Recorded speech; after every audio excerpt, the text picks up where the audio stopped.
guys, welcome to Windsome Cottage Garden. My name is Hannah and I'm so glad that you decided to join me. We are in the cottage garden, specifically the vegetable garden, and it's time to get the first plants planted here this year. Now you can see they still have their winter plastic on. What I'm going to do real quick is get the plastic off the two outer beds that we're going to plant first and hope that it doesn't start raining.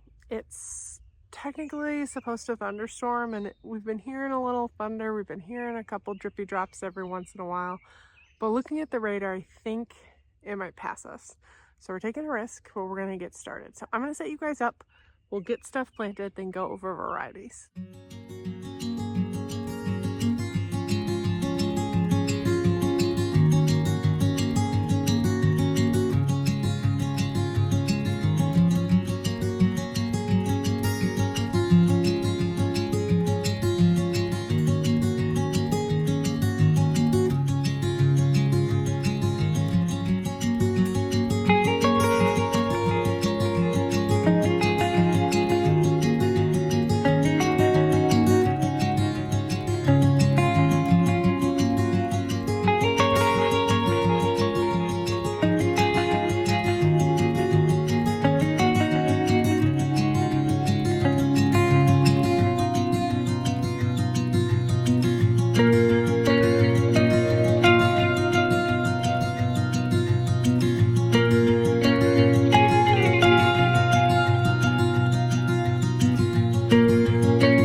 All right, it is the next day, as you might imagine. It took a little bit longer to get everything undone and planted than I thought, but it has now all been planted, and I thought I would walk you through what we did this year. We'd had a rough garden plan that I will pop up on the screen that we used when starting plants to kind of determine how many and what varieties.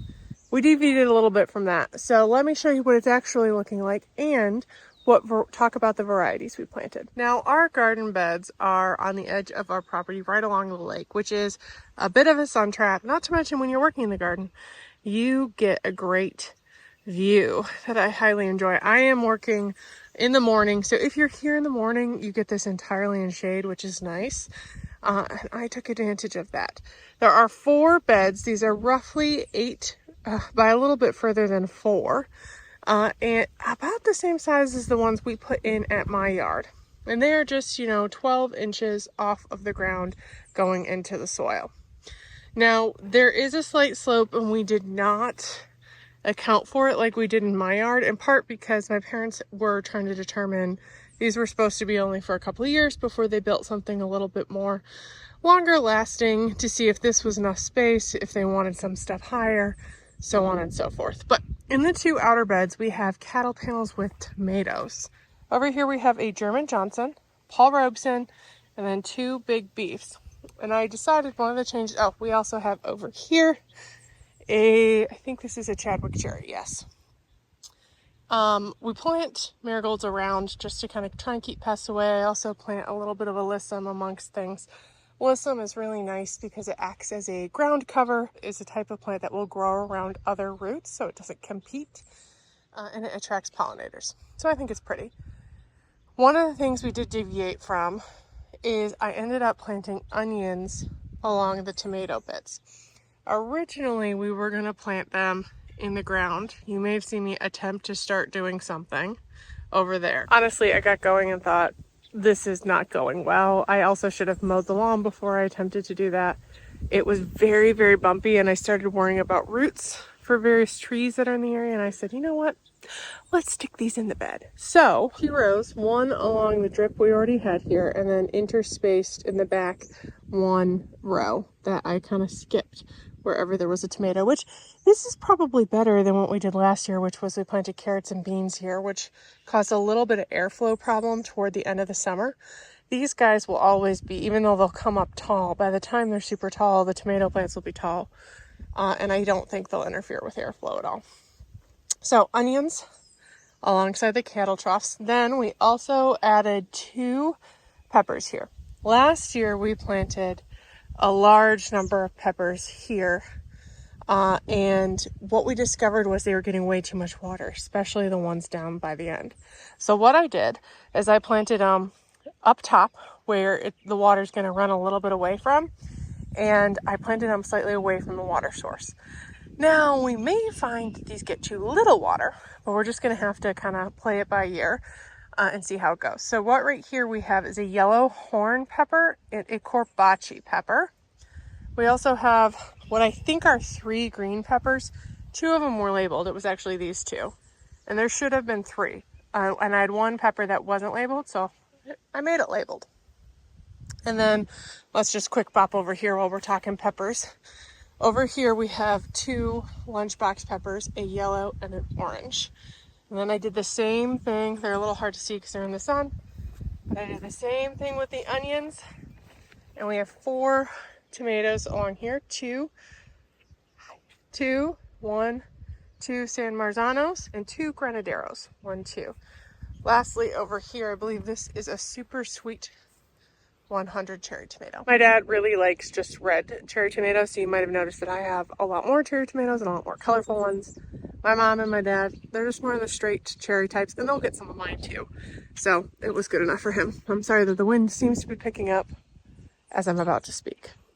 But if we kind of go in on either side of the arch, we did a couple of other things differently as well. We talked about these 3 green peppers, and then we have some brassicas in here, which honestly meant to get planted quite some time ago.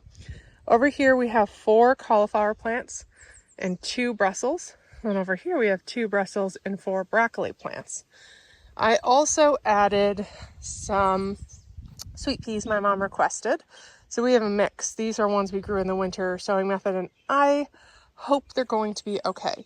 They don't like their roots being messed with, and I mess with their roots a lot. So over on this side, we have a mix of Nimbus, Irwal, and Elegance sweet peas. And over here, we have a mix of Elegance, Nimbus, and a Molly Rylestone. And this is leaving space for green beans here.